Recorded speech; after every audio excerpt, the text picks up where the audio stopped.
அதிகம் வந்து இப்பொழுது யாழ்ப்பாண அரசியலை பொறுத்தவரை பேசப்படுற ஒரு விடயம் பார்த்தீங்கன்னு சொன்னால் இந்த தையிட்டி விகாரையை இடிக்கிறதா இல்லையான்றது தான் வந்து இப்போ பெருசாக வந்து பேசிகிட்டு இருக்கிறாங்க. இது பேசுகிறதுக்கு முக்கிய காரணம் இந்த டிசிசி மீட்டிங்கில் நடந்த ஜனாதிபதியுடன் நடந்த சந்திப்பின் போது 2 பாராளுமன்ற உறுப்பினர்கள் வந்து இது சம்பந்தமாக அதிகம் கதைத்திருந்தார்கள். அதன் பிற்பாடு தான் இப்பொழுது இந்த தையிட்டி விகார தொடர்பான பேச்சு வந்து அதிகம் பேசப்படுது. இது பேசும்போது பார்த்தீங்கன்னு சொன்னால் ஒரு கட்சியிலேயே பெரிய பிளவு வந்த மாதிரி சண்டை போட்ட மாதிரி 2 பேர் வந்து 2 கருத்தை சொல்லியிருந்தாங்க. ஒரு ஆள் வந்து இடிக்கணும்னு சொல்லியிருந்தாங்க, ஒரு ஆள் வந்து இடிக்கக்கூடாதுன்னு சொல்லியிருந்தாங்க. இல்லை உண்மைகளை வந்து சொல்ல போகிறோம், நிறைய விடயங்கள் பேச போகிறோம். இது ஒரு பெரிய சீரியஸான வீடியோ இல்லை, ஆனால் சீரியஸாக பேசப்பட வேண்டிய ஒரு விஷயம். இதில் நிறைய விடயம் பேச போகிறோம். இந்த டாபிக் வந்து ஒரு முக்கியமான டாபிக் தான். நான் வந்து ஸ்டார்ட் பண்ணுறதோ இல்லையான்னு சொன்னால் அந்த இருவரும் வந்து ஒரு நகைச்சுவைக்காக சண்டை போட்டது நான் சீரியஸாக எடுக்கல. நகைச்சுவையான சில கருத்துக்களோட சில உண்மைகளையும் சொல்லி ஆகணும். இதால் வரப்போகிற எதிர்காலத்தில் வர பிரச்சனை, இது என்ன செய்யலாம்னு நிறைய விடயம் பேச போகிறேன். இலங்கை என்ற தமிழ் தேசிய அரசியல் வந்து ஒரு விசாலமான நோக்கத்தை கொண்டிருந்தது. இது இப்படி இருக்கணும், இது இப்படி அமையணும்னு சொல்லி அது எல்லாத்தையுமே நாங்கள் விட்டுட்டு ஒரு சின்ன வட்டத்துக்கு நின்று அடிபட்டு கொண்டிருக்கிறோமா என்று நிறைய கேள்வி இருக்குது. தையிட்டி விகாரை பார்த்தீங்கன்னு சொன்னால் ஒரு 2009 நினைக்கிறேன் அந்த காலப்பதிகளுக்கு பிற்பாடு தான் வந்து பார்த்தீங்கன்னா இது சம்பந்தமான கட்டுமான பணிகள் ஆரம்பிக்கப்படுது. இது வந்து ஒரு உயர் பாதுகாப்பு வலயத்தில் இது வந்து கட்டுறதுக்கு முடிவெடுக்கிறாங்க. அங்கே இராணுவத்திற்காக இருந்த காணிகளில் தான் வந்து இராணுவம் இருந்த காணியில் வந்து இதை கட்டுறாங்க. அது ஒரு தனியாட்ட காணி. அந்த காணியில் வந்து கட்டி அவங்க கட்டும்போது நிறைய போராட்டங்கள் நடக்குது. அது கட்டக்கூடாதுக்காண்டி நீதிமன்றம் போகிறாங்க. நீதிமன்றத்தில் வந்து வழக்கு நடந்து கொண்டிருக்கு. அப்படி நடந்து கொண்டிருக்கும்போது ஒரு மாதிரி வந்து பார்த்து சொன்னால் அவங்க விகாரையை கட்டி முடிச்சிட்டாங்க. இப்போ விகாரை கட்டி முடித்த பிறகு அதை இடிக்கணும்னு சொல்லி ஒருவர் சொல்கிறதும், ஒரு வேலையில் நிறைய பேர் சொல்கிறதும், அதை இடிக்கக்கூடாதுன்னு சொல்லி ஒரு ஆள் சொன்னதும் இப்பொழுது பேசுபொருளாக இருக்குது. ராமநாதன் அர்ஜுனா வந்து இதை வச்சு கொஞ்சம் அரசியல் செய்யாமல் உடனே வந்து அப்படியெல்லாம் இடிக்கலாது, அது இடிபடாதுன்ற மாதிரியே சொல்லிட்டு சொல்லி நிறைய பேர் நினைப்பாங்க. அது உண்மை, அது இடிக்கலாது உண்டு. அதை வந்து நீங்கள் இடிக்க போகிறோன்னு போகும்போது ஒருத்தன் வந்து நிற்பான், அங்கே வந்து நிற்பாங்க. இதை இடிச்சிங்கன்னு சொன்னால் இந்த தமிழர் சிங்களவருக்கு இடையில் ஒரு பெரிய பிரச்சனை வேறும், இதை பற்றி யோசிக்கணும்னு சொல்லி அப்போ உடனே சொல்லுவாங்க. பிறகு பாராளுமன்றத்தில் போய் கதைங்கன்னு சொல்லி அங்கேருந்து அங்கே போவாங்க. அப்படியே மாறி மாறி இது ஓடி இது ஒரு வளமை வந்து இடிக்கப்பட போகிற ஒரு பிரச்சனை இல்லை. இது எல்லாருக்குமே தெரிஞ்ச விடயமா. சில பேர் நினைக்கிறாங்க இதை வச்சு கொஞ்சம் அரசியல் செய்துருவோம்னு சொல்லி, இதை இடிக்கணும்னு சொல்லி. இலங்கையில் பார்த்தீங்கன்னு சொன்னால் எந்த ஒரு ஆலயமாக இருந்தான்னு சொன்னால், எந்த ஒரு சமயஸ்தலமாக இருந்தாலும் அது வந்து ஒரு நிலைக்கு மேலே போயிட்டுன்னு சொன்னால் அதை இடிக்கிறதுக்கு வந்து யாருமே விரும்ப மாட்டாங்க. காரணம் ஏற்கனவே இந்த இலங்கையில் பார்த்தீங்கன்னு சொன்னால் இனம் சார்ந்த ஒரு பிரச்சனை ஒன்று இருக்குது. அந்த பிரச்சனை வந்து உருவாகிறதுக்கு அது காரணமாக இருக்கக்கூடாது.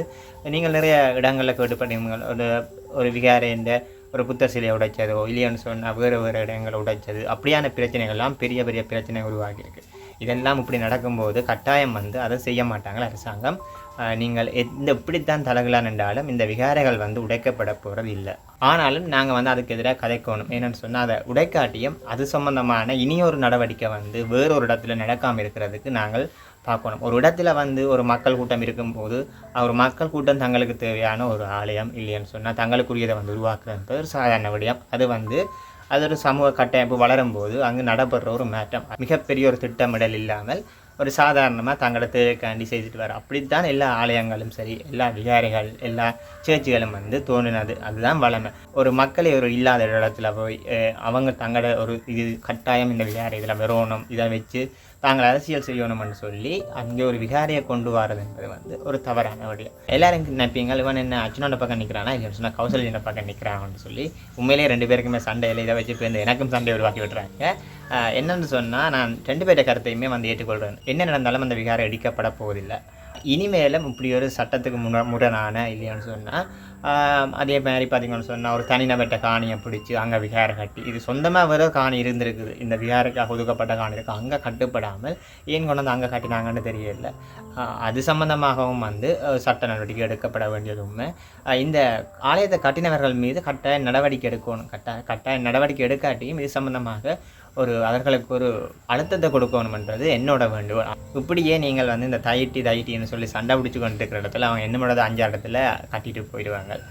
இதுக்கு வந்து நீங்கள் நிலையான ஒரு சட்டத்தை உருவாக்குறதுக்கு முயற்சி செய்யணும். இந்த பிரச்சனையை ஒரு பக்கம் போட்டுட்டு போய் பாராளுமன்றத்தில் கதைங்க. ஒரு பாதுகாப்பு தேவைக்காக ஒதுக்கப்பட்ட அந்த காணியில் வந்து ஏன் விகார கட்டினீங்கள்னு கேளுங்க. இப்படி கட்டுறதுக்கு யார் அனுமதி கொடுத்தேன்னு கேளுங்க.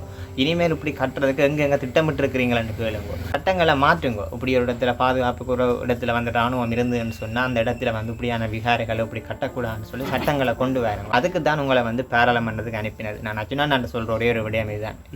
இது நடந்து போச்சு. இது உடைக்கப்பட வேண்டும் என்பது வந்து கட்டாயம் இல்லை. இதை வந்து இப்படியே விட்டாலும் பரவாயில்ல. ஆனால் அதுக்கு பாதிக்கப்பட்ட மக்களுக்கு வந்து சரியான ஒரு இழப்பீடு கொடுக்கணும். அவர்கள் திருப்தி அடையத்தக்கதாக இல்லையான்னு சொன்னால் மேலதிகமாக வந்து அவர்களுக்கு அதுக்கான இழப்பீடு கொடுக்கப்பட வேண்டும் என்பது என்னுடைய வேண்டுகோள், என்னுடைய ஆசை கூட சொல்லலாம். இனி வந்து இப்படி ஒரு சம்பவம் நடக்கக்கூடாது. இப்படி ஒரு சம்பவம் நடக்கிறதுக்கு இலங்கையில் இருக்க சட்டங்கள் வந்து காரணமாக இருக்கக்கூடாது. இராணுவத்துக்கும் வந்து அழுத்தங்கள் கொடுக்கலாம். நீங்கள் வந்து பாராளுமன்றம் மூலம் வந்து பார்த்தீங்கன்னு சொன்னால் பாதுகாப்பு அமைச்சர்களோட கதைச்சு இப்படி நடந்திருக்குது, இனிமேல் வந்து இப்படி நடக்கக்கூடாதுன்னு சொல்லலாம். ஏன்னு சொன்னால் இது யார் ஒருத்தர் அனுமதி வழங்கியிருக்கிறாங்க, இதுக்கு தேவையான பணம் வழங்கியிருக்கிறாங்க, எல்லாமே வந்து பார்த்தீங்கன்னு சொன்னால் மக்களுடைய காசு. இல்லைன்னு சொன்னால் தனிநபருடைய காசு என்றாலும் இந்த விகாரைகள் கட்டப்படுறது தொடர்பாக ஒரு பிரச்சனையை நான் பார்த்துருக்கிறேன். ரணில் விக்ரமசிங்கான்னு நினைக்கிறேன். அந்த அதில் தனியாற்ற விருப்பத்தின் பேரில் வந்து அதிக பணங்களை போட்டு இந்த விகாரைகளை எல்லாம் அப்படி கட்டிகிட்டு இருக்கும்போது அந்த பேசின விடையாக எத்தனையோ விகாரைகள், பழைய விகாரைகள் அப்படியே இருக்கின்றது. இந்த தனியாற்ற காசை கொண்டு வந்து என்னென்னு இந்த அரச இயந்திரத்துக்களை வந்து போட்டு இதெல்லாம் செய்கிறீங்கன்னு சொல்லியிருக்காங்க. உண்மையிலே ஒரு நல்ல ஒரு விடயம். மக்கள் தங்களோட தேவைக்காண்டி கட்டுறது என்பது வேறு கதை. இது வந்து ஒரு திட்டமிடல் மூலம் வந்து இப்படி செய்தாகணும் என்ற ஒரு திட்டத்தில் வந்து செஞ்சுருக்கிறாங்க. இது சம்பந்தமாக வந்து பாராளுமன்றத்தில் கதைக்கணும். அதுதான் உங்களோட வேலையொழிய இந்த கைட்டியை வந்து இனிமேல் வந்து இடிக்க போகிறதும் இல்லை. இன்னுமே வந்து அவங்கள அதை விரிவுபடுத்திட்டு தான் போவாங்கன்னு நினைக்கிறேன். நீதிமன்றங்களும் சில இடங்களில் சில முடிவுகளை எடுப்பாங்க. இது சம்பந்தமாக அவர்களுக்கு இழப்பீடு வழங்கும் போது மக்கள் சார்பாக இந்த இழப்பீடுகள் வந்து உண்மையிலேயே அவர்கள் நினைப்பதற்கு அந்த இடத்துக்குரிய பெறுமதியை விட உண்மையிலேயே ஒரு நல்ல ஒரு பெறுமதி கொடுத்தா நானும் வந்து சந்தோஷப்படுவேன். நீதிமன்றம் அதை செய்யும்னு நான் நம்புகிறேன். சட்டம் வந்து அனைவருக்கும் ஒரு பொதுவானது. இதில் வந்து சரியாக செயற்படுவாங்கன்னு நினைக்கிறேன். அதுக்கான இழப்பீட்டை இந்த அரசாங்கம் பெற்றுக் கொடுக்க வேண்டும் என்றும் நான் கேட்டுக்கொள்கிறேன். இனியாவது எப்படியான விகாரைகளோ இல்லையோன்னு சொன்னால் அப்படியான வேலை திட்டங்கள் எங்கே வச்சிருக்கிறீங்க, என்ன கட்டுறீங்கள் என்று கேளுங்க. பாராளுமன்றத்தில் கேட்டு அப்படியான திட்டங்கள் இனி வரக்கூடாது. இப்படியான பாதுகாப்புக்காண்டி ஒதுக்கப்பட்ட இடங்களில் வந்து இப்படியான நடவடிக்கைகள் செய்யக்கூடாது, நிலையான கட்டிடங்கள் வரக்கூடாது. அப்படியான சில முடிவுகள் எடுத்தீங்கன்னு சொன்னால் நிச்சயமாக அது வந்து ஒரு ஆரோக்கியமான அரசியலாக இருக்கும். அதை விட்டுட்டு ஒரு நல்ல ஒரு டிசிசி மீட்டிங்கில் போய் தங்களுடைய தனிப்பட்ட பிரச்சனைக்காண்டி அடிபட்டு கொண்டு வந்த மாதிரி ஒரு ஃபீல் ஆச்சு. என்னென்னு சொன்னால் தமிழ் மக்களுடைய பிரச்சனை பற்றி நிறையவே பேச வேண்டியிருந்தது. அங்கே எந்த விடயங்களும் பேசப்பட்டதாக நான் அறியலை. இந்த தமிழ் மக்களுடைய உரிமை சம்மந்தமாக பேசியிருக்கலாம். அதாவது ஒரு மாவட்ட மீட்டிங் தான். அந்த மாவட்ட மீட்டிங்கில் பார்த்திங்கன்னு சொன்னால் யாழ்ப்பாணம் பார்த்திங்கன்னு சொன்னால் ஒரு வடக்கின் ஒரு முக்கியமான ஒரு நிலையம். அங்கே போகிற சுற்றுலா தலங்கள் பற்றி பேசியிருக்கலாம் நிறைய. அதை விட பார்த்திங்கன்னு சொன்னால் வடமாகாண சபையை பற்றியே நிறைய பேசியிருக்கலாம். ஒரு டிசிசி மீட்டிங்கில் எப்படி மாகாண சபையை பற்றி பேசுகிறேன்னு கேட்பீங்க. சில விடயங்கள் பேசின விடயங்கள் பார்த்திங்கன்னு சொன்னால் ஒரு சின்ன வட்டத்துக்கே நின்றுட்டாங்க. எங்கள் வைத்தியசாலை என்ற ஒரு வட்டத்துக்கே எல்லோரும் நின்றாங்க. ஒரு வைத்தியசாலை மூலம் ஒருவர் வந்து பாராளுமன்றம் போனது என்பது அவருடைய அது வெற்றி. அது வந்து முடிந்து போன ஒரு கதை. எல்லாருமே தாங்கள் அப்படி ஆசைப்பட்டு தாங்களும் இந்த விடயங்கள் இவர் வந்து இப்படி பேசுவார், நாங்களும் இந்த விடயங்களை பேசி பிரபல்யமாகணும்னு சொல்லி அந்த ஒரு வட்டத்துக்குள்ளே நின்று அரசியலை செய்து கொண்டிருக்கிறார்கள். எல்லாமே வந்து இந்த வைத்தியத்துறை என்று சொல்லி கொண்டிருந்தாங்க. ஒருவர் வந்து ஒலிம்பிக் கேட்டிருந்தார். பின்னுக்கு இருந்து பார்த்தீங்கன்னு சொன்னால் கடைசி நேரத்தில் நினைக்கிறேன் வெளிநாட்டு முதலீடுகள் எல்லாம் வந்து இப்படி திரும்பி போகுது, அப்ரூவலுக்கு லேட் ஆகுது, இதால் வந்து நிறைய செயற்திட்டங்கள் எல்லாம் வந்து கேன்சல் ஆகுதுன்னு சொல்லி இதெல்லாமே அதையெல்லாம் வந்து பேசப்பட வேண்டிய முக்கியமான விடயம். அதுக்காண்டி ஒரு தனியான ஒருவரை வந்து நியமித்து சரியாக வந்து அப்ரூவல் எடுத்து கொடுத்து அதுகளை செய்தால் நாடு வந்து எங்கேயோ போயிடும். அதை விட்டுட்டு இப்போவும் வந்து பழைய கதையை மாதிரி கதைச்சு கொண்டு இருந்தீங்கன்னு சொன்னால் உண்மையிலேயே இந்த அரசியல் வந்து ஆரோக்கியம் இல்லாமல் போகுது. இதை விட நான் நேற்று ஒரு வீடியோ பார்த்துருந்தேன். அதில் வந்து சொல்லியிருந்தாங்க இந்த டிசிசி மீட்டிங் வந்து நல்ல ஒரு ஆரோக்கியமான விடயங்கள் பற்றி நிறைய பேசியிருந்தாங்கன்னு சொல்லி. நேற்று தான் வந்து ஃபுல் வீடியோ பார்த்தா அப்புறம் தான் சிரிச்சேன், இன்னத்துக்கு என்னென்னலாம் பேசியிருக்கிறீங்கன்னு சொல்லி. நிறைய பேர் பேசாமல் இருக்கிறாங்க. உண்மையிலே நான் வந்து சில விடயத்தில் வந்து பெருமை கொள்வேன்னு சொன்னால் இந்த அர்ஜுனா வந்து பாராளுமன்றம் போனதை வந்து நிறைய பேர் திட்டி போட்டிருந்தாங்க. இவரை வந்து சாவச்சேரி மக்கள் வீணை அனுப்பிட்டாங்கன்னு சொல்லி. உண்மையிலேயே சந்தோஷப்படக்கூடிய ஒரு விடயம். அந்தாலாவது போய் கொஞ்சமாவது கதைச்சுன்னு சொல்லி. அந்த சில வேளை வந்து சில கதைகள் வந்து டக்குன்னு சொன்னால் கூட சில விஷயங்கள் வந்து புரிஞ்சு கொள்ள நாள் ரெண்டால் கூட எங்களுக்கு சில உண்மைகள் வந்து பிறகுதான் தெரிய வரும். அதை விட முக்கியமாக கவனிக்க வேண்டிய ஒரு விடயம் இந்த வைத்தியசாலை பிரச்சனைகளில் வந்து வந்திருந்த விமல் ரத்நாயக்கன் நினைக்கிறேன். அவரும் கூட பார்த்திங்கன்னு சொன்னால் கடைசி நேரம் போகும்போது சொல்லிட்டு போன விடயம் இந்த ரெயின் வார கதையொன்று சொல்லி இந்த ரெயின் என்ன மாதிரி மாறி இப்போ ஒரு எக்ஸ்ட்ரா ரெயின் அந்த நிற்பாட்டப்பட்ட ரெயின் வந்து வரப்போகிற அந்த கதை யாழ் மாவட்டத்துக்கு. அதே மாதிரி இந்த வைத்தியசாலையில் சாவச்சேரி வைத்தியசாலை நினைக்கிறேன் அங்கே வந்து மாற்றி வேறு ஒரு இடத்துக்கு போன ஒரு வேலை பற்றியும் அதை சம்மந்தமான அந்த முடிவுகளை வந்து கேட்டுடனே சொல்லியிருந்தாங்க. அவங்களும் வந்து சொல்யூஷனை கொடுத்துட்டு போயிருக்கிறாங்க. இதில் வந்து மிகப்பெரிய ஒரு அரசியல் இருக்குது. நாங்கள் வந்து உன்னிப்பாக வந்து உங்களோட பிரச்சனைகளை வந்து தீர்க்கிறோம். உள்ளாட்சி மன்ற தேர்தலில் நீங்கள் எங்களுக்கு வாக்கு போடுங்கன்னு மிகப்பெரிய ஒரு அரசியல் செய்யப்பட்டிருக்கிறது. வெல்வெட்டுத்துறையில் வந்து ஆளுமை வந்து எம்பிபி காலை வைக்கிறாங்க. நான் வந்து ஏற்கனவே சொன்ன விடயங்கள் தான் எப்படி வந்து கடத்தொழில் அமைச்சு வந்து செயற்படுது முதல் வந்து அதே போல் இப்போவும் வந்து கடத்தொழில் அமைச்சு வந்து செயற்படுகிறது. நிறைய விடயம் பேசலாம், நான் பேச விரும்பலை. ஆனால் இந்த விடயங்கள் எல்லாம் பார்க்கும்போது உள்ளாட்சி மன்ற தேர்தலையும் வந்து அவங்க ஒரு போல வின் பண்ணிடுவாங்க போல தான் இருக்குது. உள்ளாட்சி சபையில் எங்களுடைய ஆக்கள் வந்து இப்படியே தங்களுக்குள்ளே அடிபட்டு கொண்டு என்னதை செய்ய போகிறாங்கன்னு தெரியல. இதை விட வடமான சபையிலேயும் ஒரு பெரிய பிரச்சனை ஒன்று வரப்போது. நான் பேசுவோம் யோசிச்சிருந்தேன். ஆனால் இப்போதைக்கு பேச வேண்டாம் வச்சுட்டு இருப்பேன்.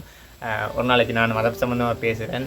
புதுசாக ஒரு தடவை வந்து நிதித்துறையிலேருந்து வடமான சபை பக்கம் கொண்டு வர பிளான் ஒன்றும் போயிட்டு இருக்குது.